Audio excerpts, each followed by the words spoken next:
Gary Parrish. Welcome back to the CBS Sports Eye on College Basketball podcast, where we sometimes discuss camel fighting, dodo birds, and leaky black. The Eye on College Basketball podcast is presented by Jersey Mike's. Jersey Mike's, a sub above. David Cobb is here with me. He's at home in the Volunteer State. I'm in a hotel in New York City after being in studio for CBS Sports Network. If you are watching on YouTube, smash the like button, like your Brandon Davies. You have consent.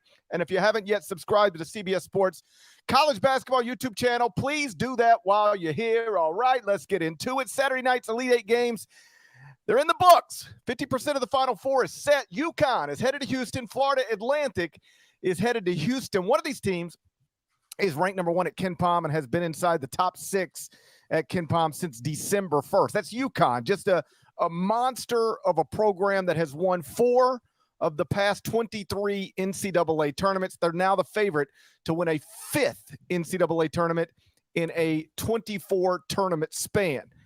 4 in 23 in that span. UConn's got more national championships than any other school in the country. Based on history or this season, no surprise that the Huskies are going to find themselves in the Final Four. The other program that punched a ticket to the Final Four on Saturday, not quite as accomplished. That's FAU. Didn't even start playing basketball until 1988, which means I started playing basketball before Florida Atlantic did. Think about that for a second. I was playing basketball, and at Florida Atlantic, they were like, yeah, we're not going to do that yet. But then they started it in 1988, and before this season, they had only been to 1 NCAA tournament, had never won a game in the NCAA tournament. But then they won CSA's regular season title, won the CSA tournament, got a 9 seed in this NCAA tournament. Then they beat Memphis, Fairleigh Dickinson, Tennessee, and Kansas State to make the Final Four. They're 35-3. They're an awesome story. David Cobb, before we get into the games individually, just your thoughts on UConn and FAU, 2 programs that are different in basically every way, making up half of our Final Four participants. I'll hit you with a fact right out of the gate. This UConn team is the first since Kentucky in 1996 to win both its Sweet 16 and Elite 8 games by 15 or more points. That Kentucky team went on to win the national title. Incredibly impressive from UConn. FAU, it's a whole nother deal. How do you categorize them? Are they a Cinderella? I think within the context of this season, no. They're 34-3 and have been one of the best teams in college basketball really all year. But within the context of their program as a whole, yes, FAU is a Cinderella. So we got a Cinderella-ish team, and we got a historical power at its absolute best. So a little bit of a mixed bag representing half of the Final Four so far. There's an ongoing debate, I gather, about whether Florida Atlantic is a Cinderella. Because what we typically think of as Cinderella are teams that came out of nowhere. And this team is, again, 35-3. They've been excellent all season. So I don't think it's crazy that this team, Florida Atlantic, this version of Florida Atlantic is in the Final Four, although obviously I did not, and most others did not predict it. So in that respect, I'd say probably not a Cinderella. You know, they're an outright conference champion, conference tournament champion that's only lost 3 times all year, that's top 20 at KenPom. It's a good team and has been for a long time. On the other hand, it's Florida Atlantic out of Conference USA, a program that had literally never won a NCAA tournament game before this year. Now they've won 4. That is a Cinderella. And, you know, I don't know that Florida Atlantic being in the Final Four is the best thing for television ratings, but it's an awesome story, and it couldn't happen to a better guy than Dusty May. Like, he has really handled himself throughout this entire process really impressively. Every off-day media session, every post-game interview, he's just looked and sounded the part, really staying composed and focused. And I thought there was something interesting that happened in the post-game of their Sweet 16 game. It was in the locker room. They had cameras in there because there's cameras everywhere these days.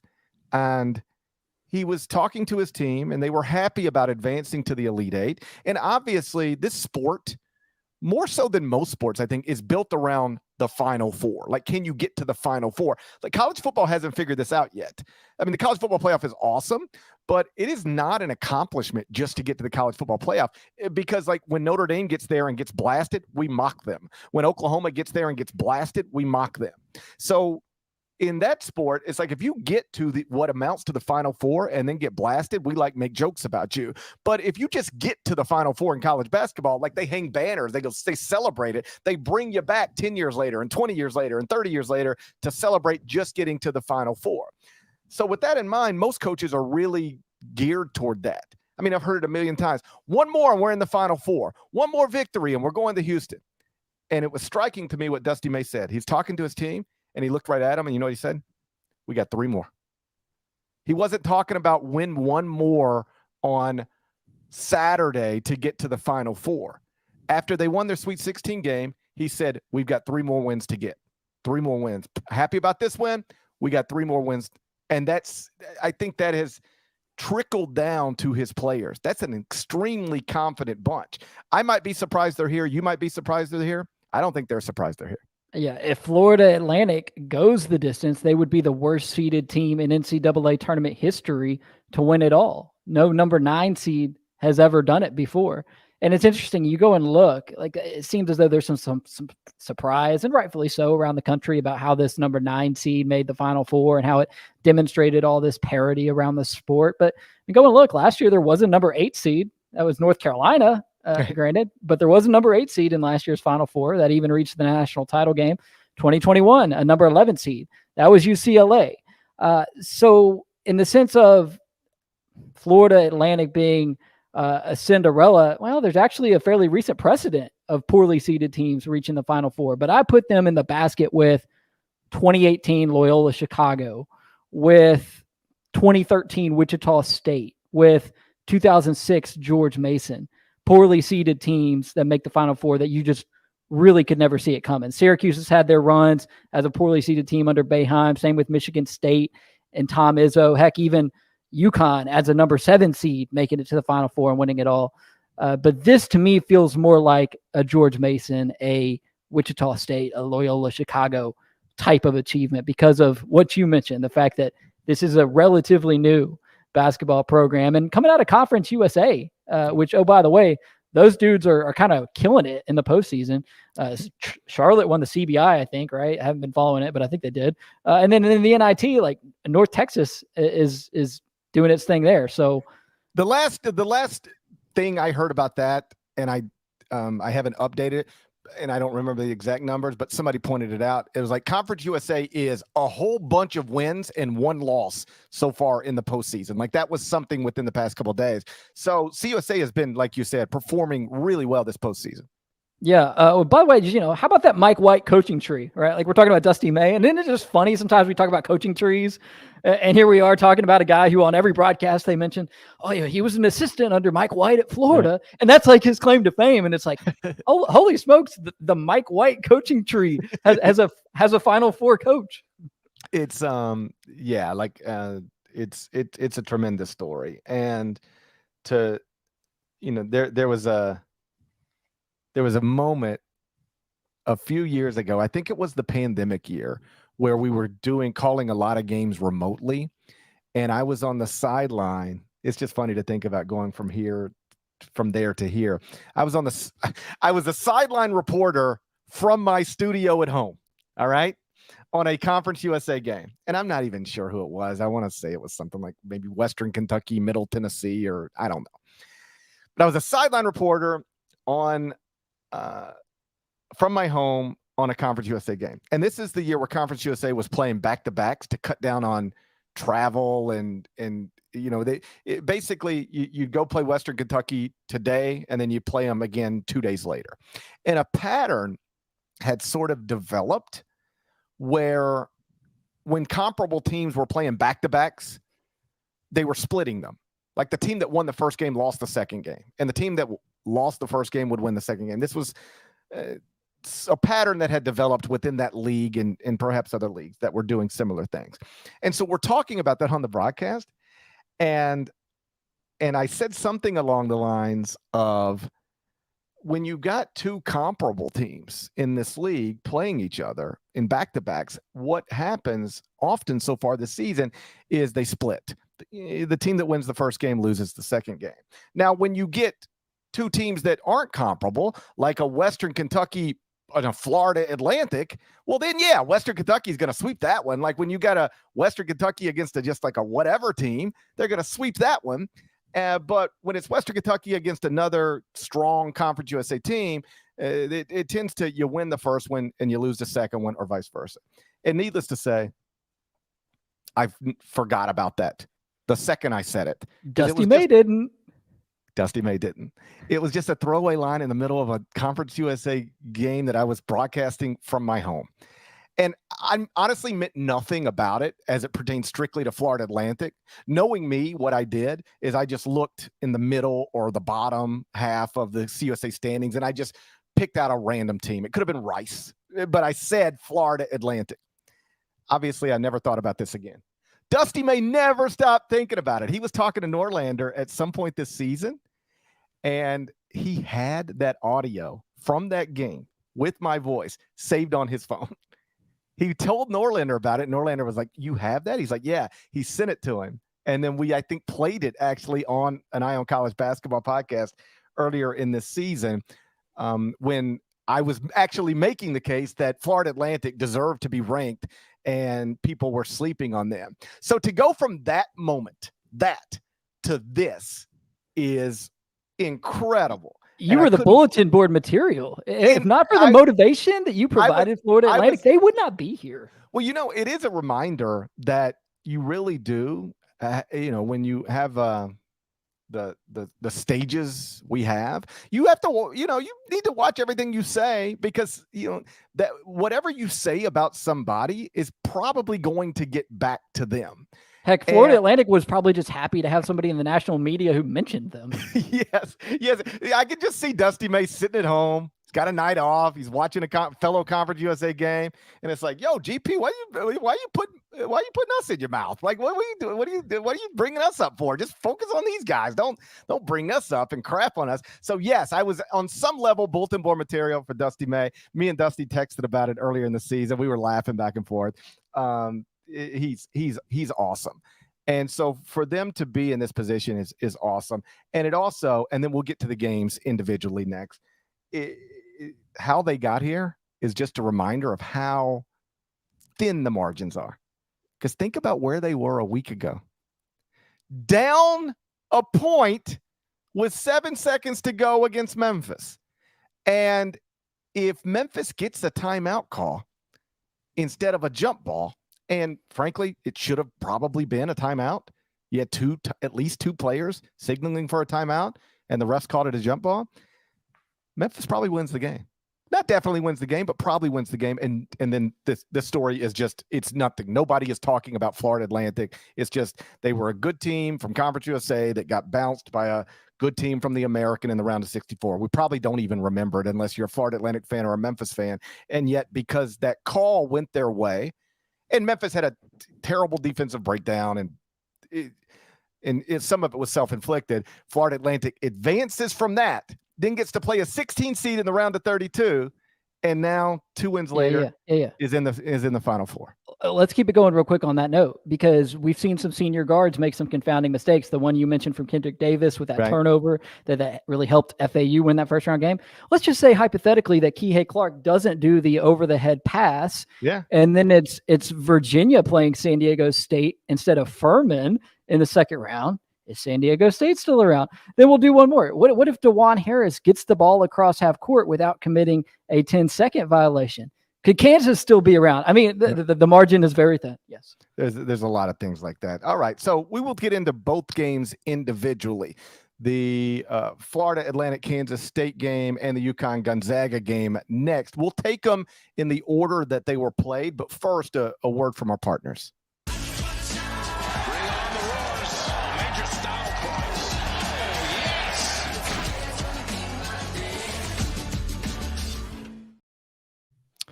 So Saturday's first Elite Eight game, it was played here in New York, about a mile behind where I'm sitting right now. Final score, Florida Atlantic 79, Kansas State 76.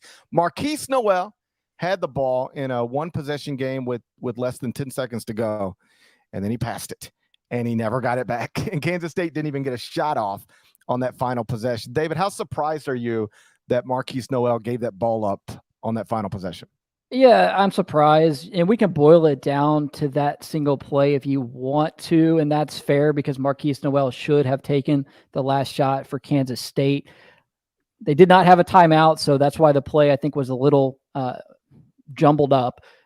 But to me, that game comes down to Keontae Johnson only playing 18 minutes due to foul trouble.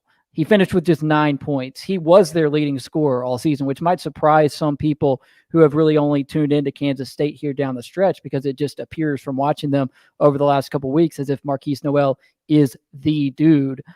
There has been another dude, though, for Kansas State throughout that season. It was Keontae Johnson, and he got going a little bit early in the second half, but then he started picking up more fouls, and he couldn't play for extended periods of time. He sat the final 12 minutes of the first half as well. When he exited the game in the first half, the game was tied, and then Florida Atlantic took a 4-point lead into the break. And you wonder, would that have been the case if Keontae Johnson had played the final 12 minutes of the first half? So another example, though, is that, hey, if he hadn't have fouled out, there would have been another option for Marquise Noel on that final play. Instead of having to give the ball off to Ish Massoud, he would have been giving the ball off to Keontae Johnson, who you would rather have the ball in his hands in that moment. So that, to me, was the biggest story of the game itself. But yeah, you would have liked to have seen Marquise Noel take the final shot.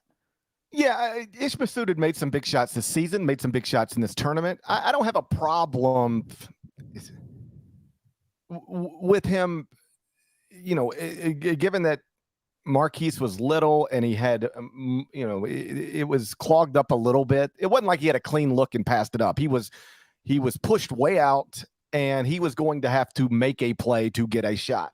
So I don't have a problem with it, generally speaking, but like ultimately you are the star of this team. You've been the star of this tournament. You are in Madison Square Garden. You only get this shot one time. Take it.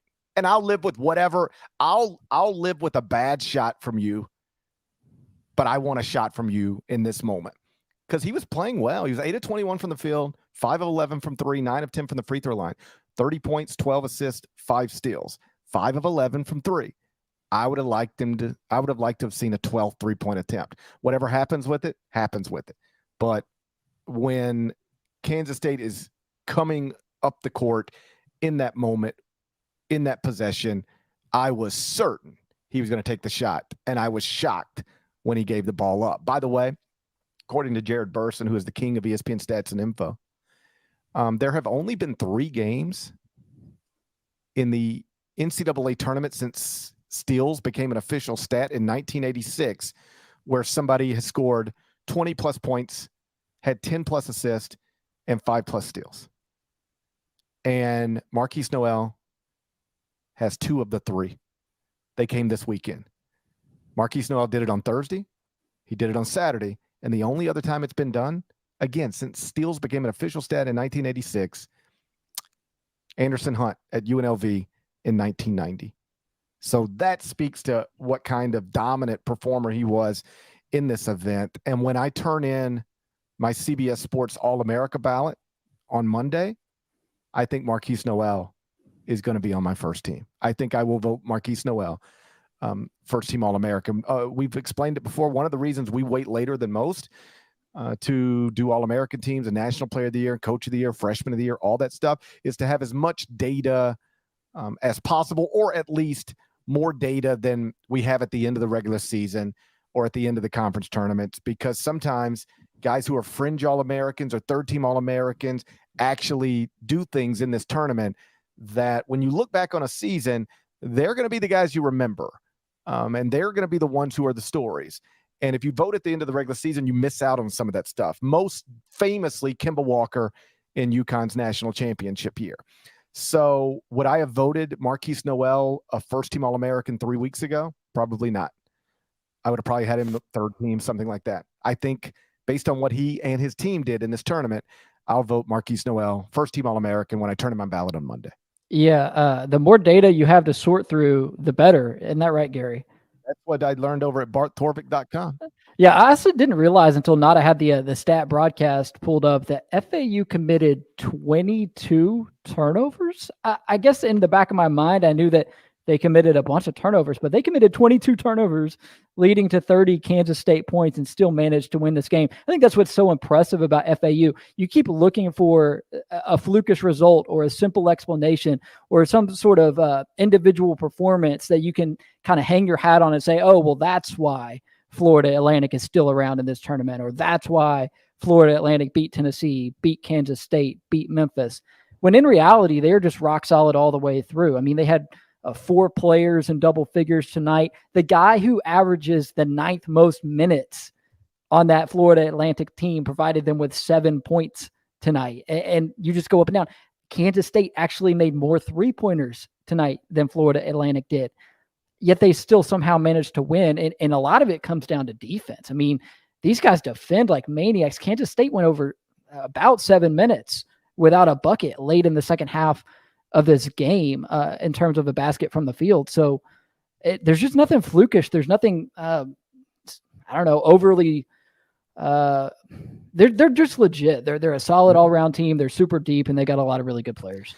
Usually when not a team like Florida Atlantic, but a Conference USA team gets to this level, or any team from a league like Conference USA gets to this point, to an Elite Eight game against a power conference school, you look at it and you go, okay, well, they're going to really have to play well to win. Or the other team's going to really have to play poorly to lose. Maybe it'll take a combination of those things. And one of the points I made on CBS Sports Network earlier in the day is that, and the point spread highlighted this. It's not like it's an enlightening thought. It's just something I thought worth noting. Florida Atlantic didn't have to play above its heads to win this game. Florida Atlantic could go to the Final Four just being who it is. Just who you are is good enough to do this. And they weren't, that wasn't their sharpest performance of the tournament. Certainly wasn't their sharpest performance of the season, but they were still able to beat a Kansas State team that has been ranked in the top 15 much of this season and advance to the Final Four. It was really impressive stuff. And when they go to the Final Four, they're not going to be the favorite there. UConn's going to be the favorite there. And UConn will be, I think, most people's pick. But Florida Atlantic can win a national championship. I didn't believe Loyola Chicago could go to the Final Four and win 2 more games. I did not believe VCU could go to the Final Four and win 2 more games. I didn't think George Mason was going to the Final Four and winning 2 more games. I'm not predicting that Florida Atlantic is going to go to the Final Four and win 2 more games, but I'm telling you it's possible. They can do it. Their first opponent's going to be either San Diego State or Creighton, a number 5 seed and a number 6 seed playing on Sunday for a spot in the Final Four. And then, it's possible that their national title game opponent potentially would be a number 5 seed in Miami, a team that's been up and down, obviously up right now, but has had some pretty low lows as well too. So it is possible. I mean, I think Texas and UConn are playing so well right now that it's hard to theorize what FAU beating one of those teams would really look like. But at this point, you have to acknowledge that it's possible because of how well they played. I thought in the first half in particular, they really exploited a mismatch inside. They got the ball into Vlad Golden. Kansas State's bigs got into some foul trouble there. Kansas State plays at a really fast tempo. They don't have a deep bench. That sets you up for foul trouble. And it ended up being something that really hurt him in this game, beyond just Keontae Johnson fouling out. And Vlad Golden from Nalchik, Russia, ends up playing a key part in the Final Four. Isn't that just wild? A dude from Russia ends up playing a key role and taking Florida Atlantic to the Final Four. It makes you wonder, is there some kid from Vermont over in Eastern Europe, taking a water polo team deep in some amateur tournament that we don't know anything about, that the media over there covers? I don't know. It's just crazy to think about that element of this. This kid starts at Texas Tech, and doesn't even play, and now all of a sudden he's a key piece of what FAU is doing here, getting all the way to Houston. And I saw somebody earlier tweet an aerial view of Florida Atlantic's campus, which is just amazing. It's in Boca.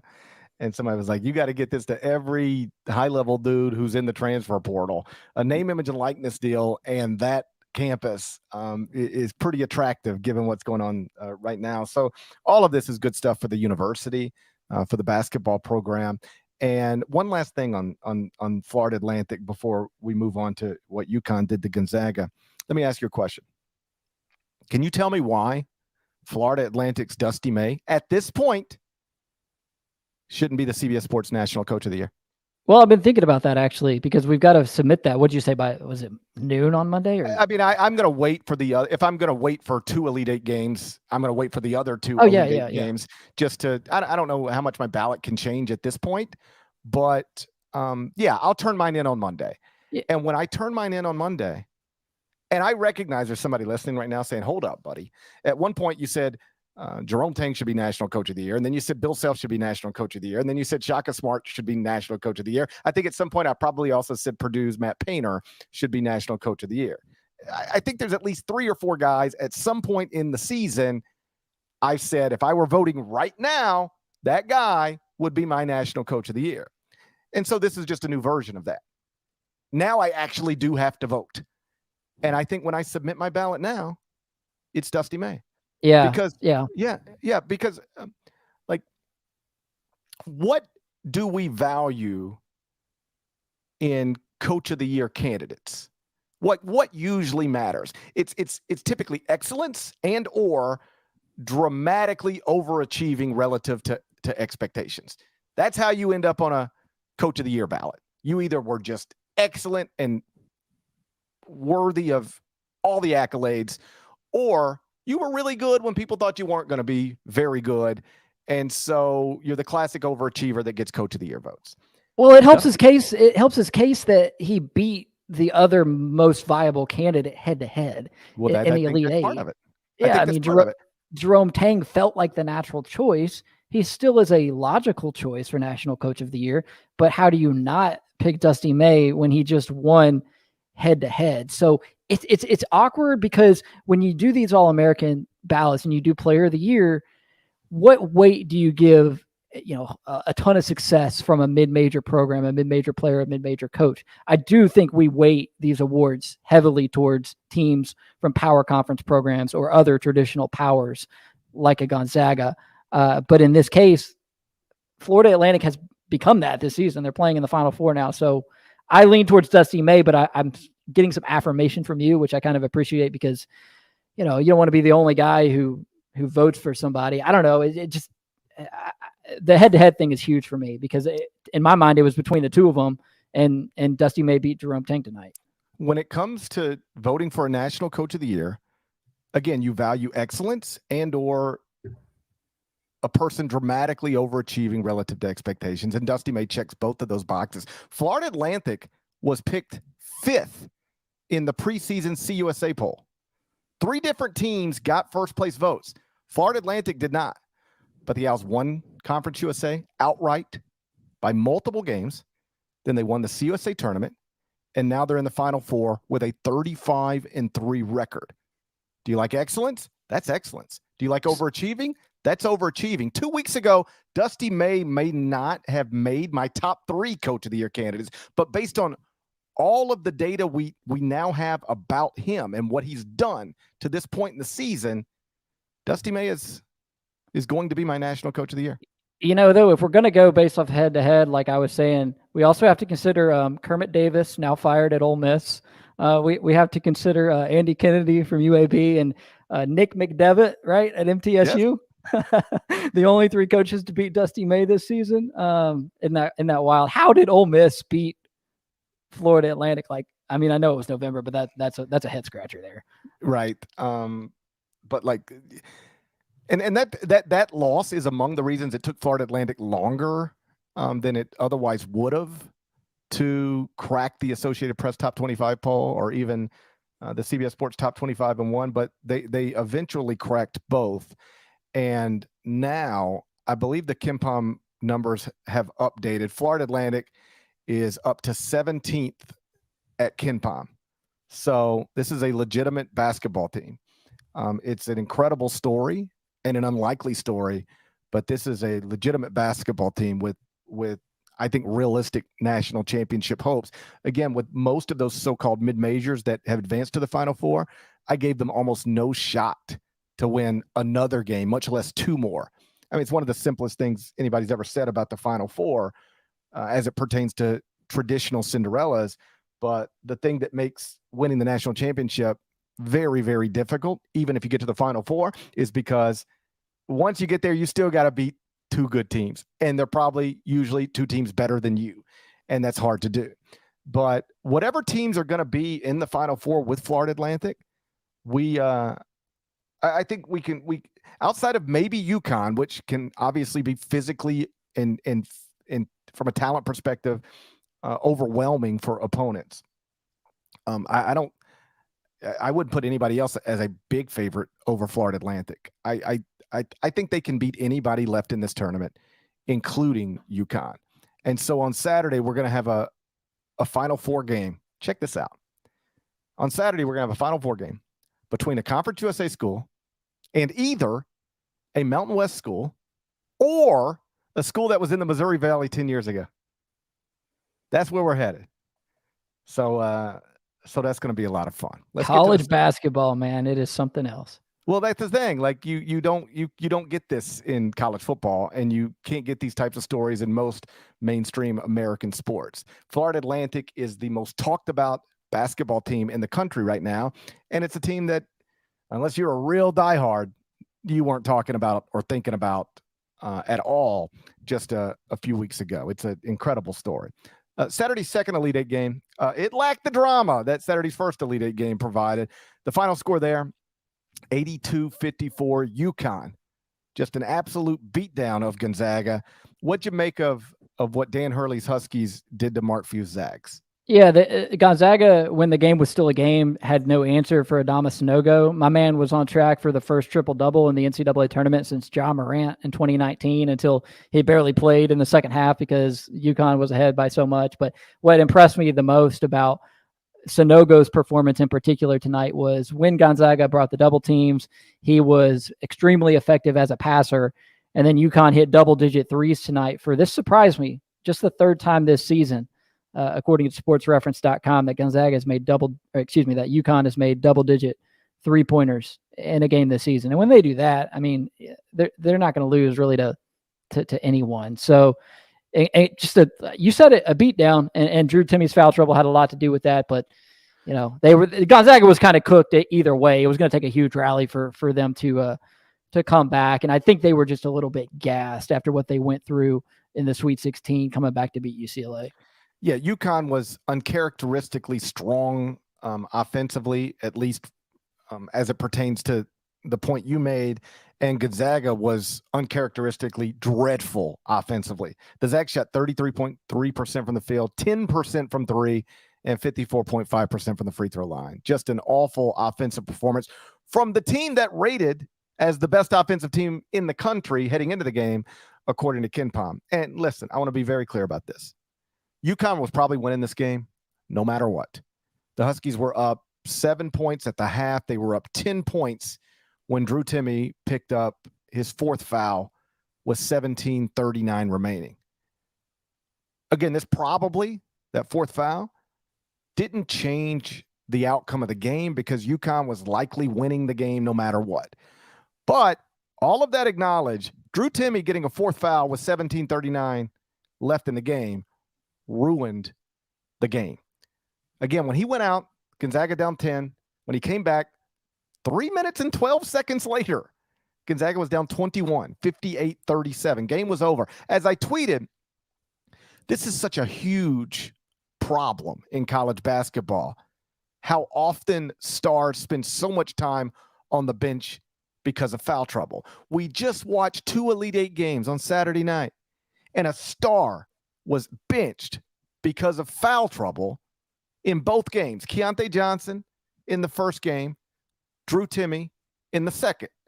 Think about how often, if you're a college basketball fan, Think about how often somebody on your favorite team is on the bench with foul trouble. Now, think about how often somebody on your favorite NBA team is on the bench with foul trouble. Can you imagine LeBron James on the bench with foul trouble with 17 minutes left in Game 7 of the Western Conference semifinals? That kind of stuff rarely happens in the NBA.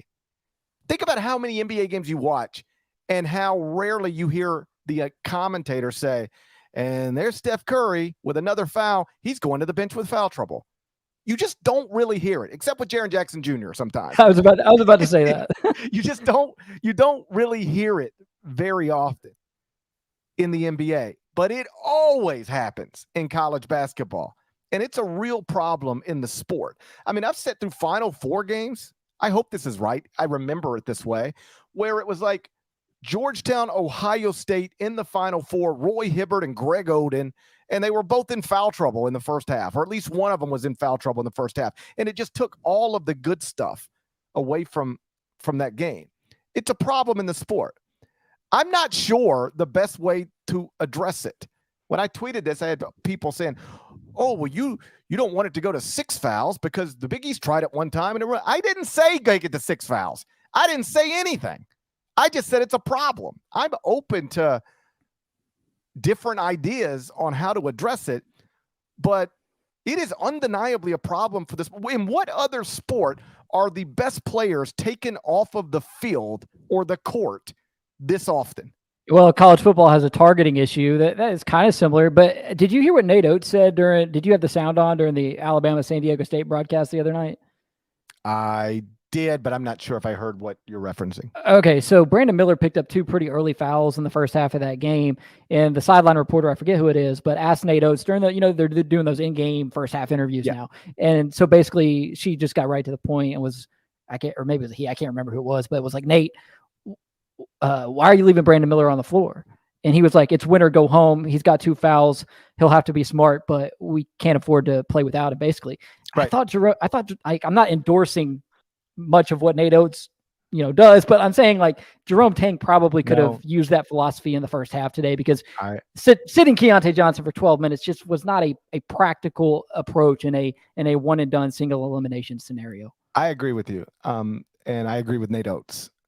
And I actually had a conversation with Mike Krzyzewski about this several years ago. Because I noticed so many coaches, really good ones, were auto benching their guys with 2 fouls in the first half. It's like you pick up a second foul. I don't care who you are. I don't care where we're at, what we're doing. You're not playing again until the second half. It's almost like a rule, right? And one of the things I noticed is that Mike Krzyzewski doesn't do that. He does not. Like, if RJ Barrett picks up 2 fouls in the first half, he might come out of the game, but he might not. And if he comes out of the game, he's going back in. And I asked Mike, I was like, well, so why is your philosophy on that so different than a lot of other great coaches? Because you handle this in a way that they don't handle it. And he was diplomatic. He said, hey, there's a lot of ways to coach basketball and be good at it and be successful.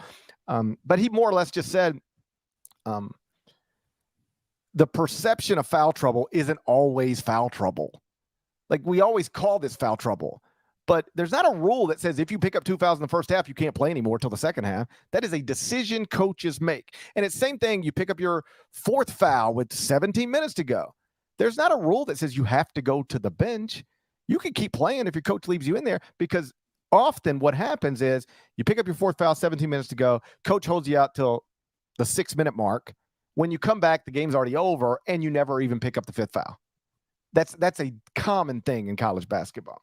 This is another thing that makes FAU so strong too, though, because they have the depth to where Dusty May can take a guy off the floor, put another guy in. You barely even notice a drop off. Or if a guy does foul out, like Greenlee fouled out for them with about 3 minutes left in this game today, he exits the game, and it wasn't all that impactful because they're deep. They can rotate other guys in. So when you have good depth, it helps you as well. Because one, you can either take a guy out to preserve his fouls, and the guy who comes in is just as good, or you leave him in, he fouls out. Well, you got another guy to put in the game. Well, I can't tell you how many times after I wrote this column about Krzyzewski, and it was more or less like a column like, hey, coaches, maybe listen to the guy who's considered the GOAT. He doesn't think auto benching with 2 fouls in the first half is smart. Maybe you should reconsider if it's something you do. I can't tell you how many texts I got from other coaches saying, hey, GP, Mike's got like 7 McDonald's All-Americans on his bench. So he's just taking it, he could leave in his McDonald's All-American. And if he happens to pick up a 3rd foul or a 4th foul or a 5th foul, well, then he's just replacing him with another McDonald's All-American. We ain't got players like that. And point taken, I get it. But still, the point remains the same. And to circle this back to the Drew Timme thing, it probably wouldn't have mattered no matter what. But when Timme gets that 4th foul with 17 minutes and you're already down 10, you kind of have to go, do we just ride this thing out?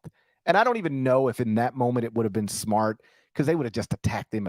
And you can't have him out there getting attacked for 17 straight minutes, because he's either going to have to place safely, which is going to give up easy scoring opportunities. It's not like he's the greatest defender in the world anyway. Or he's going to have to foul. And if he fouls, then he's out of the game for good. But it is true that by the time you put him back in the game was already over. Again, the game was probably UConn was winning no matter what. But I hate. And I'm not even arguing the specifics of any one call. Like, that's another thing. You tweet this stuff and people think you're saying all these things that you're not saying.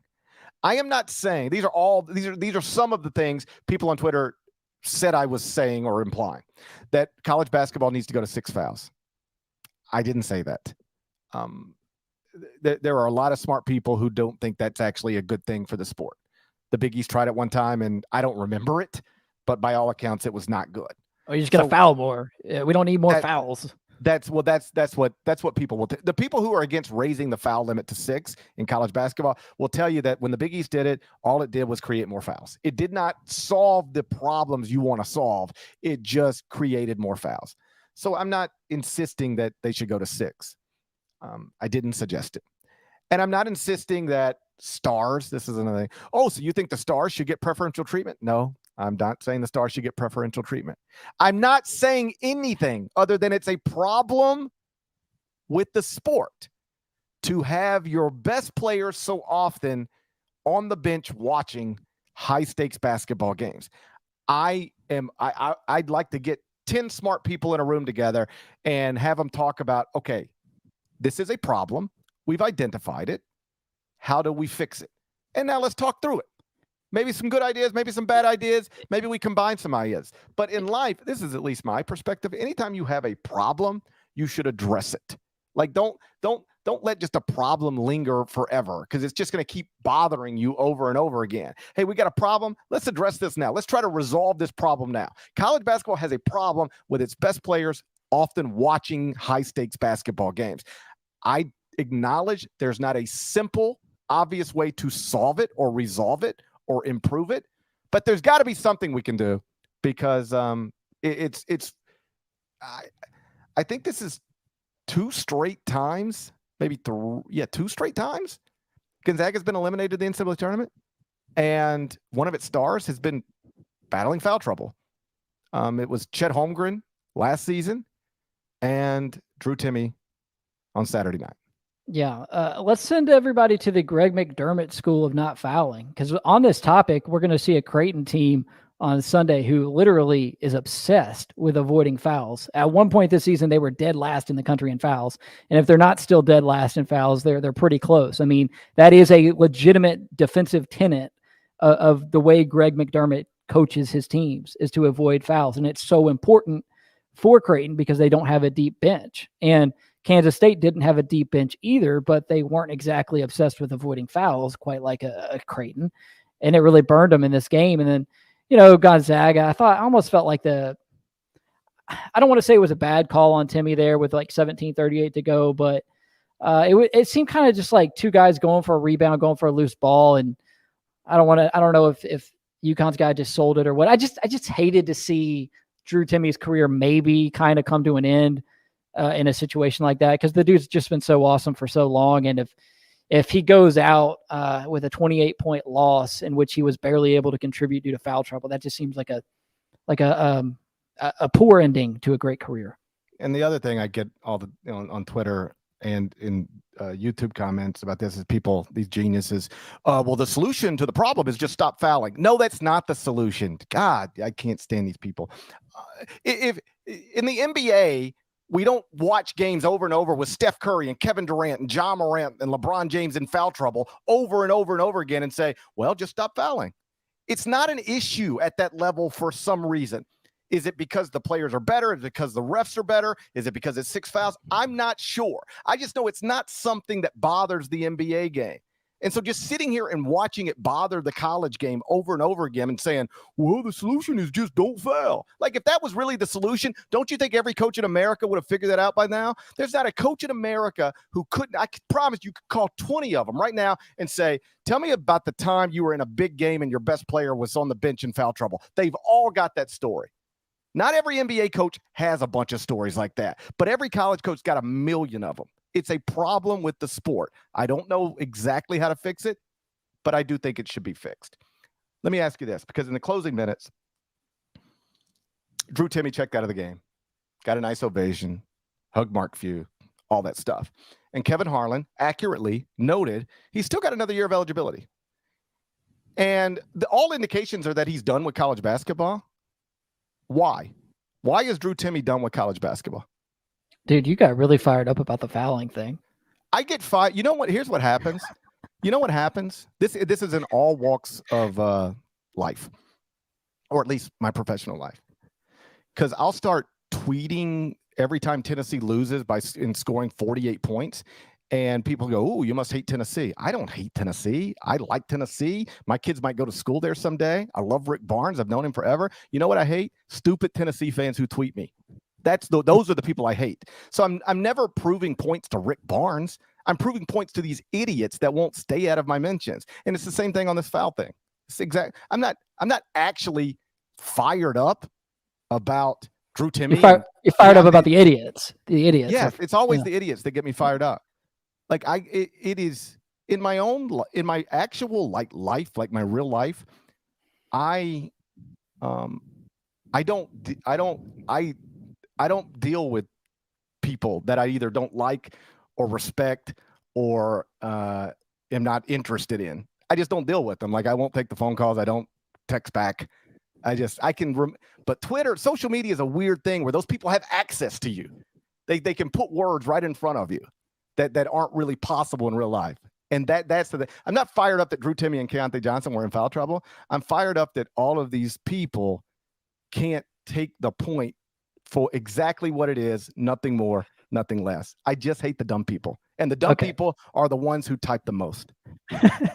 Fair enough. On your point about Drew Timme, if I'm Drew Timme, I'm going to Mark Few and saying, yeah, you know what, coach, I do have another year of eligibility left. What kind of help are you getting me in the backcourt to make coming back for another season worth it? I don't want to be like mean, but Nolan Hickman and Hunter Salas were really highly touted prospects. They gave Gonzaga nothing tonight. Malachi Smith is kind of having to carry the load. He was brought in to be a reserve transfer from Chattanooga. I mean, we had questions about Gonzaga's guards last year when Rasir Bolton was playing at a higher level and when Andrew Nembhard was playing at a higher level, who's now in the NBA. And like, we had questions about their backcourt then. If Drew Timme, coming back to college basketball for another season is probably only going to be enjoyable for Drew Timme if he has some help in the backcourt, or else he's just going to have another season like this. I mean, yeah, we can get into the fact that he can make more money through NIL playing college basketball because he's a big man whose skill set doesn't mesh with the modern NBA. It's the same conversation we've had about big men in college basketball for the last 2 years now, and that's all valid. Those are all good points. But like, what's going to be different for Drew Timme if he comes back to college basketball next season, if Mark Few doesn't go out and either get some guards out of the portal who can actually play, or I don't know. I mean, I haven't looked at their recruiting class in a hot second, but I'm pretty sure they don't have a 5-star guard coming in. Yeah, I agree with all that. From a basketball perspective, I agree with everything you said. I'm thinking of this strictly as a job perspective.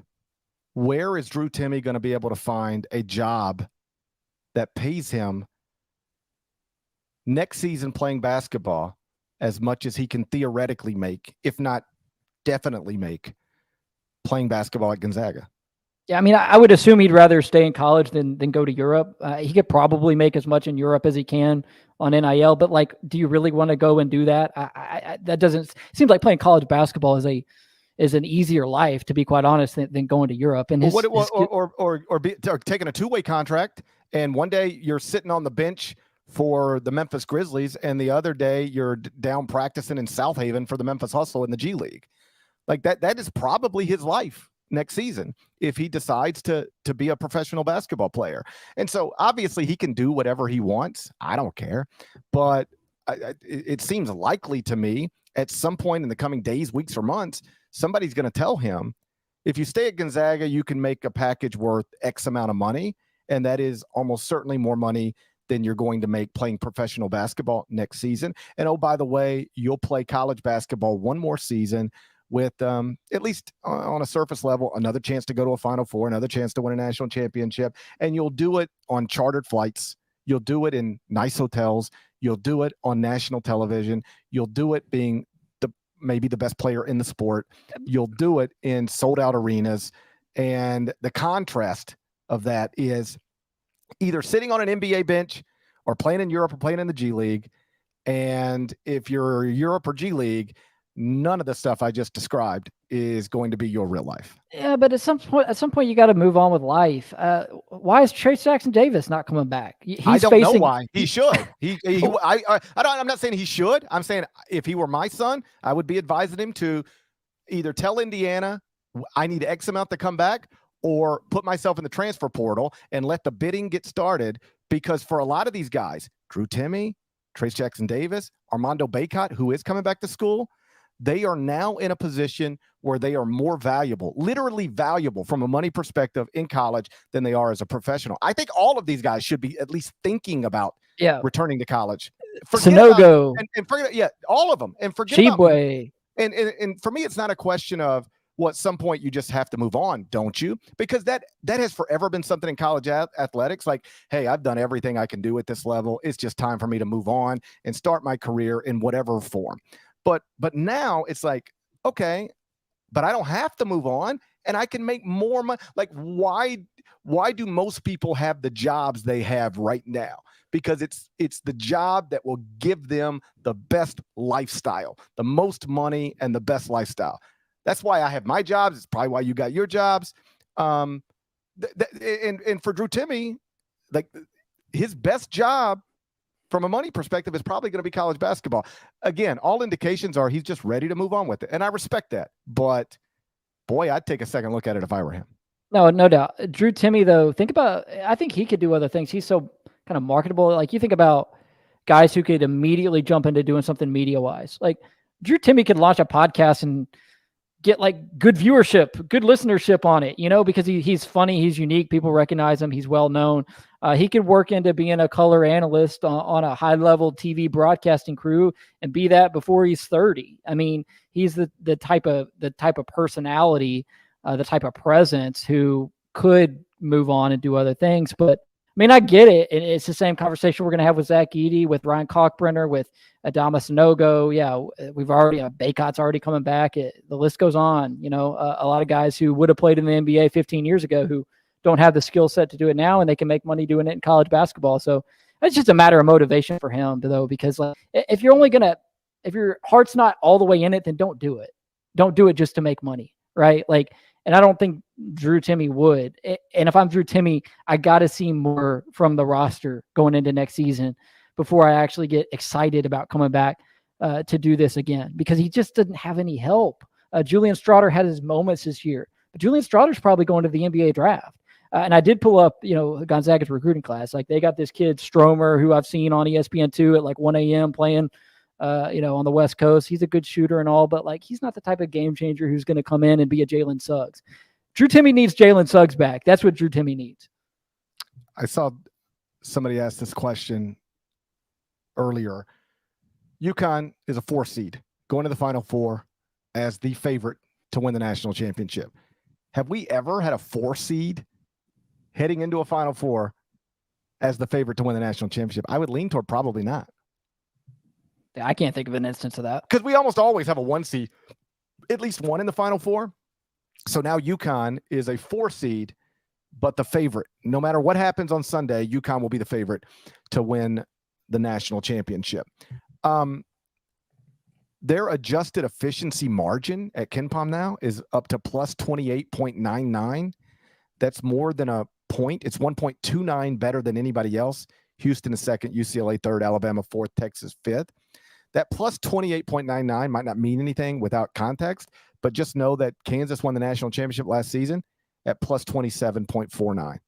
So this UConn team now has an adjusted efficiency margin better than last season's national champion. If they do win 2 more games and cut nets on that Monday night in Houston, it will be notable that they did it as a 4 seed. But the truth is, the computers, all the predictive metrics, have had UConn as one of the very best teams in the country, literally since December 1st. On December 1st, UConn was 9-0 on their way to a 14-0 start, and that is when they moved into the top 6 at KenPom for the first time this season. And they never left the top 6. Even when they lost 6 of 8, they went 2-6 in an 8-game stretch in late December, January. Even then, they never fell out of the top 6, and they were 4th when this NCAA tournament started, and now they're up to number 1, a little more than a point better than anybody else. My point being, this is a worthy national title contender, and if they win it, they won't be an example of a plucky 4 seed that got it done. They'll be an example of a team that was operating at an extremely high level basically all season, even when they were losing in January more often than they were winning.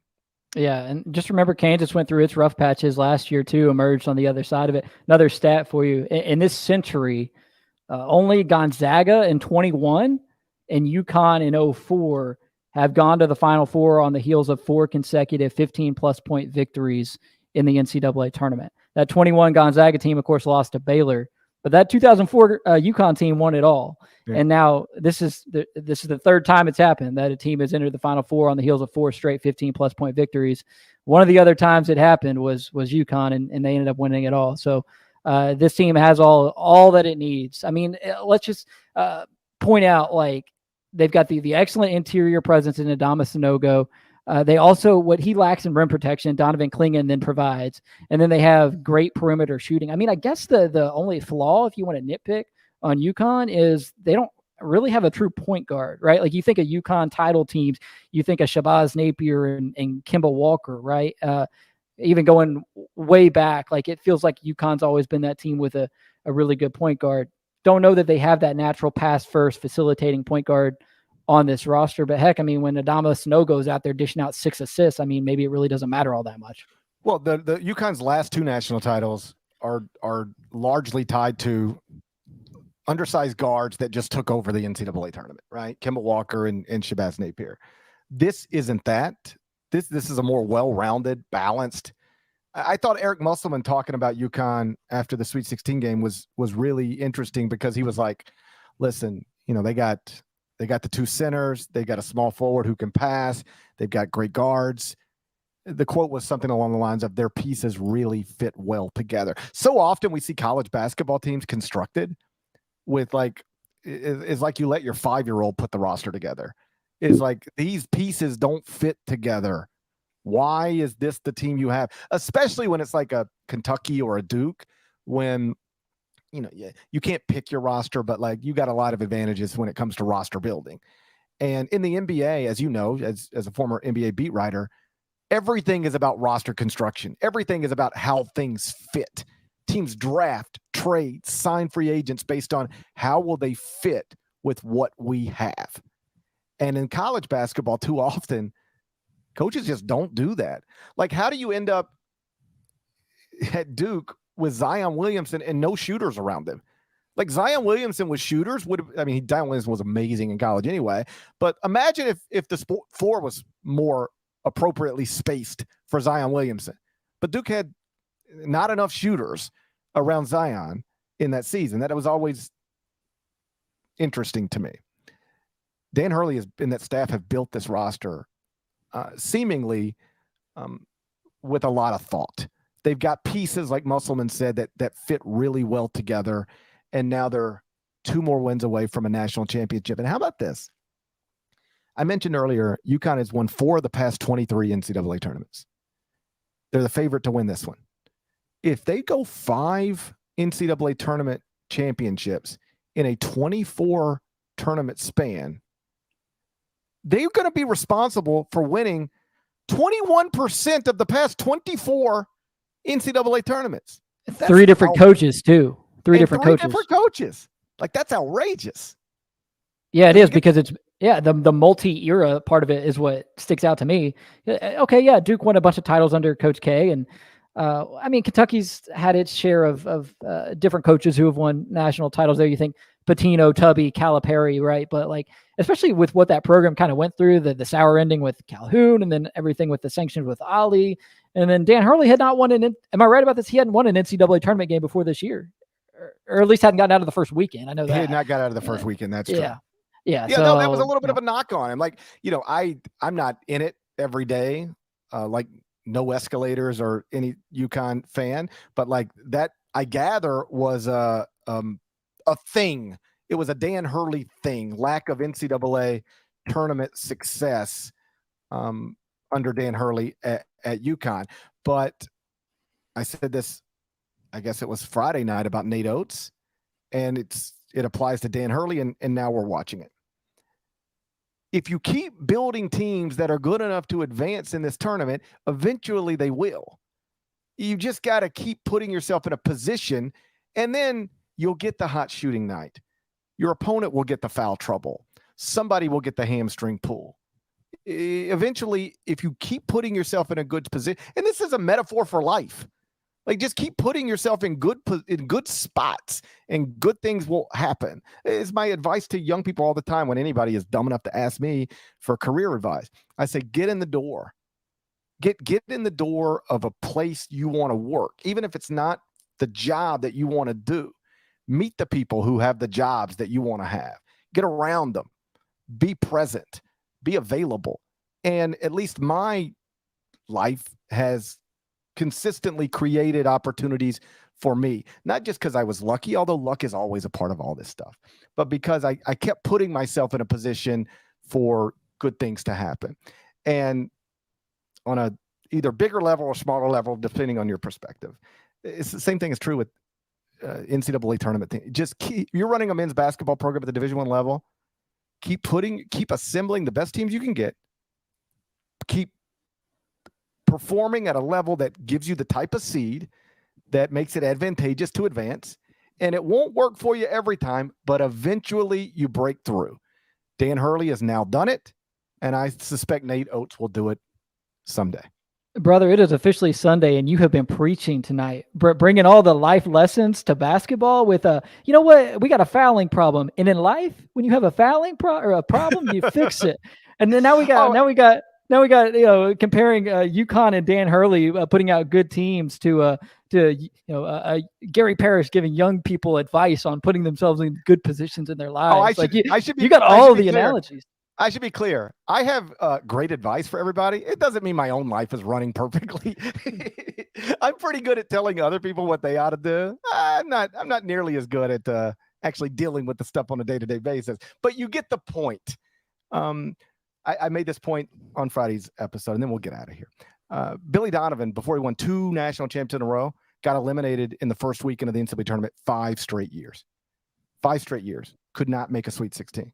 And people even though he had previously been to a Sweet 16, that was becoming a story. Oh, Billy Donovan, he's running a good program down there, consistently good, but man, they just flame out in the tournament every year. And then boom, it happens. And then boom, it happens again. And Dan Hurley had been, for at least 3 years now, putting together good UConn teams. And it just didn't happen last year or the year before, but boy, it's happening now. And Nate Oates will be one of the next examples of this, because he's going to keep having good teams at Alabama, and he's going to keep getting good seeds in the NCAA tournament. And eventually you're going to look up, and I believe this, he's going to be in the same spot Dan Hurley is in right now. He'll be in the Final Four someday, and it'll be because he's had a string of good teams, and eventually the ball, as they say, bounces your way. Good stuff, GP. You got any owl impressions you want to drop? I don't on do the show? noises. I don't do noises. You don't do any impressions. No noises. I don't do any. Hey, I saw what Kyle did the other night. There's no matching that. There's no topping that. I mean, if you want to do an honorary peacock noise. Yeah, I don't think it's a time to celebrate peacocks tonight. I'm disappointed that Fairleigh Dickinson let us down because I was really looking forward to having you on the podcast in full knight armor. I mean, we were close to that, right? Like they gave FAU a run for its money. I think, and I was reminded of this today. I didn't even remember it. I promised on a Friday night's episode that I would paint myself blue if the Blue Jays make it to the Final Four. And I'm not sure I'm going to make good on that promise, but I could probably paint myself blue and make some Blue Jay noises with a little practice and time. I think the folks on OnlyFans would love that. Me and Kyle Boone are close to starting an OnlyFans account. We're only going to do impressions of animals. Got to be a market for it. Somebody's got to be into it. Shouts to Devin Downey. Shouts to Chester, South Carolina. Shouts to Huck. Shouts to Larnell. Thank you guys once again for listening and watching the Eye on College Basketball Podcast. If you're not subscribed, go subscribe anywhere. Subscribe to podcasts, including Apple and Spotify. Over at Apple, 5 stars, please. Nice review. There's more of us than there are of them. That needs to be reflected in the comments. If you're not subscribed to the YouTube channel, do that. David Cobb, thank you for being here. And the next episode of the Eye on College Basketball Podcast is going to be on Sunday night after 2 more teams have punched tickets to the Final Four. Full disclosure, because I didn't think about this even for a second when I booked my flight, I'll be flying home tomorrow night. And I will be in the air the moment the second Elite Eight game ends. And rather than wait on me, because who needs me really, wait on me for it would be 3 hours after the end of the game before I actually get home. I think something like that, maybe 2. Rather than wait on me all that time, I think Matt Norlander and Chip Patterson are going to join you on Sunday night, not long after the second Elite Eight game goes final. So I'll be watching that, maybe from the air, and I hope you do too. Till then, take care.